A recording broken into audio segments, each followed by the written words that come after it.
Hola, ¿qué tal amigos? ¿Qué tal amigas de plataforma? Bienvenidos, bienvenidas a este espacio semanal de reflexión crítica sobre los temas de nuestro país que más impactan en la vida de todos y de todas. Un saludo fraterno, solidario, afectuoso, un gran abrazo para quienes nos ven en Estados Unidos, en otras partes del mundo, y en el territorio nacional a través de TVX, a través de las plataformas, de las redes y de otros medios de comunicación que retoman gentilmente este programa y a quienes agradezco mucho por hacerlo.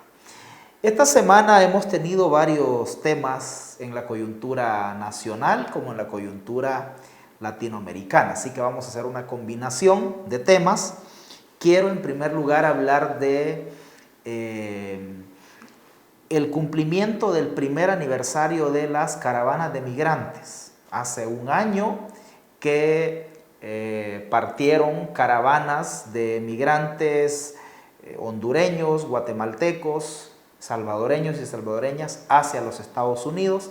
¿Qué ha pasado con esas caravanas? ¿Qué respuesta ha habido de parte de los estados involucrados para resolver el problema migratorio? Ese es un tema que quiero compartirles, algunas ideas. Segundo lugar, quiero hablar de la elección del nuevo procurador para la defensa de los derechos humanos. Quiero externar algunas valoraciones críticas sobre ese proceso. Este tema también ha sido objeto de análisis en otros espacios aquí de plataforma que conducen otros colegas. Y quiero finalmente hablar de las protestas que hay en este momento en Chile, ¿verdad? Un país con mucha estabilidad, que se vendía como un país próspero, de bienestar para la gente, resulta que ha explotado una rebelión social que llama muchísimo la atención y quiero también compartir algunas reflexiones en ese sentido. Entonces, si ustedes me permiten, antes de entrar a los temas de la producción de plataforma, me piden que envíe un saludo a don Julio Velázquez, muy amable, y a don Juan Chávez. Un placer tener la sintonía y la atención de ustedes, mis amigos. Vamos entonces al tema del primer año de las caravanas. Octubre de 2018 fue el año que queda para la historia porque millares de migrantes centroamericanos partieron hacia los Estados Unidos. Estas caravanas se toparon luego en México con muros, con la represión de la policía, de los cuerpos de seguridad, y han quedado varadas estas caravanas. Hay una gran cantidad de migrantes en la frontera de México con Estados Unidos. Otra cantidad está dispersa en diferentes lugares de México en toda la ruta migratoria y otra cantidad importante también en la frontera con Guatemala y México que ya no pudo pasar. ¿Qué ha sucedido un año después? Bueno, mi opinión es que un año después los gobiernos involucrados no han impulsado medidas reales, medidas integrales de cambio de orientación de las políticas públicas que impacten positivamente en las causas de la migración. Problema de la violencia y la inseguridad, el problema de la pobreza y la falta de oportunidades. Estas medidas como visas temporales no resuelven el problema. Entonces, los gobiernos de nuestra región han hecho cosas que son de maquillaje, medidas insuficientes. Igualmente insuficiente es esta cooperación del gobierno mexicano para generar algunos empleos en El Salvador. Se necesita realmente en nuestros países cambios estructurales, un cambio de modelo económico, un cambio en las políticas públicas, giros drásticos en la forma en que los gobiernos han venido enfrentando los problemas de nuestros países.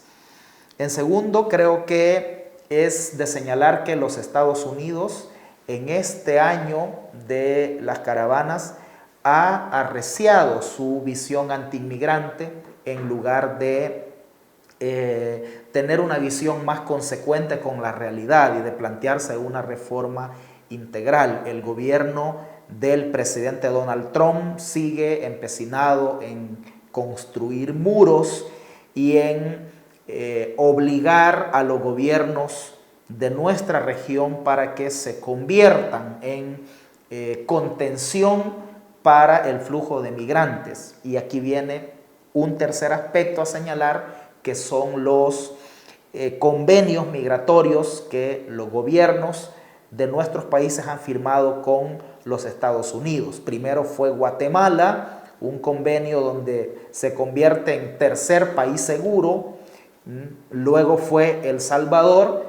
El presidente Bukele, a través de la Cancillería y el Ministerio de Seguridad, firmaron un convenio que no ha sido publicado, que se firmó de espaldas a la población y que, entre otras implicaciones para El Salvador, este convenio obliga al Estado salvadoreño a recibir a cualquier solicitante de asilo de cualquier país que Estados Unidos no quiera albergar en su territorio, mandarlo para El Salvador. De hecho, Estados Unidos no quiere albergar asilados en su territorio. Algunos los está mandando para las islas Hawái. Hawái es un estado de Estados Unidos, no es un país, como dijo una ministra del gobierno en una entrevista en televisión. Para ahí está mandando a algunos asilados los Estados Unidos a las islas Hawái, y luego va a mandar a Guatemala, El Salvador y a Honduras asilados que no quiera tener en su territorio. El Salvador no tiene las condiciones para dar asilo. Era un país con el nivel de inseguridad, con el nivel de falta de oportunidades, con el nivel de vulnerabilidad frente a fenómenos naturales que se convierten en desastres sociales, no tiene condiciones para poder albergar. Esa es, digamos, la crítica fundamental. Queda entonces, un año después de las caravanas, la impresión de que en nuestros gobiernos centroamericanos y en el gobierno de Estados Unidos no existe voluntad para resolver este problema, y este drama migratorio se puede complicar todavía más ahora que Estados Unidos ha pasado su frontera a Centroamérica. Aquí se puede convertir como una olla, ¿verdad? Que no se sabe cómo va a reventar, en qué crisis humanitaria puede explotar si los migrantes no pueden avanzar, si población centroamericana ya no puede salir y si no se generan aquí condiciones que cambien la realidad social que hay en nuestro país. Vamos al segundo tema, la elección del nuevo Procurador para la Defensa de los Derechos Humanos, realizado la semana pasada. En primer lugar, yo me sumo a las críticas, a los cuestionamientos que hay a la falta de un perfil de idoneidad. Realmente el funcionario que ha sido nombrado, que era un juez de lo civil, no tiene ninguna experiencia, ninguna formación en el tema de derechos humanos. No está documentado en el proceso que hizo la Asamblea Legislativa que él haya tenido el mejor perfil de idoneidad para este cargo. Ahí había otros perfiles de gente vinculada históricamente a los derechos humanos, como el ex procurador adjunto Antonio Aguilar, como el ex procurador de derechos de la niñez Luis Salazar, o gente de organizaciones de derechos humanos como Abraham Ábrego, entre otras personas, ¿verdad?, que tenían un perfil de idoneidad, que fueron descartados por los partidos políticos, y al final es nombrado un funcionario que responde a los intereses de un partido político en particular, en este caso del FMLN. Está documentado que él donó, que ha tenido participación con este partido político. Entonces el criterio es partidario y no es un criterio de idoneidad. También en este sentido yo me sumo a las críticas al proceso cuestionado de elección en una acción que es bochornosa, ¿verdad? Uno de los partidos que apoyaron la elección, el partido Arena, obligó a más de una decena de suplentes para que votaran, o sea, sustituyó a sus diputados. El partido Arena anduvo cabildeando con otros partidos de derecha para que votaran por este candidato que proponía el FMLN. Entonces es cuestionado esa forma de elegir.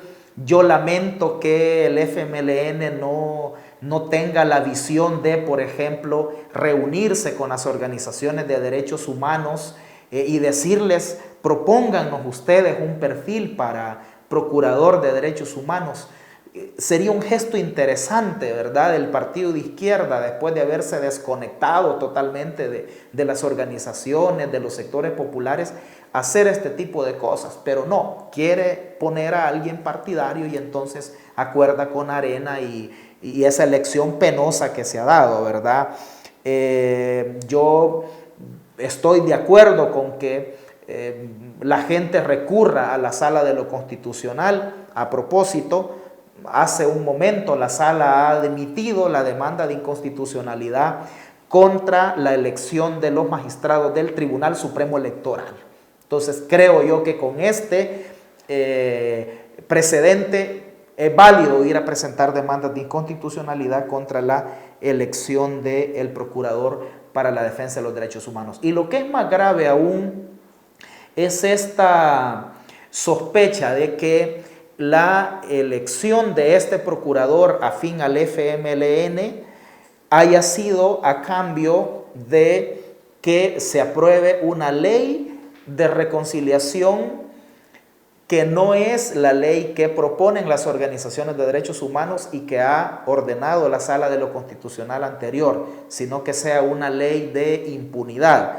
Las organizaciones de derechos humanos como ProBúsqueda, Cristosal han señalado que el proyecto de ley que se pretende aprobar es similar al que intentaron aprobar en mayo, donde quitan las penas de cárcel, donde los informes de la Comisión de la Verdad no van a ser prueba, donde no se reivindica a las víctimas, donde se le deja a la Fiscalía a discrecionalidad escoger qué casos se van a procesar y cuáles no, y se establece un periodo. Es decir, esa aberrante ley que quisieron apoyar en el mes de mayo, la medio han maquillado y ahora es la que quieren aprobar otra vez. Yo creo que sería nefasto que el Frente haya negociado la Procuraduría con Arena a cambio de aprobar esa ley de impunidad que Arena quiere. Ojalá nos estemos equivocando porque sería terrible. Yo creo que va a ser el acabose para estos partidos políticos. Ahí le dan la razón al presidente Bukele y le van a estar escribiendo el guión de campaña a Nuevas Ideas. Arena y el Frente torpemente están contribuyendo a que sean desplazados de la Asamblea Legislativa, que Nuevas Ideas tome el control, ¿verdad?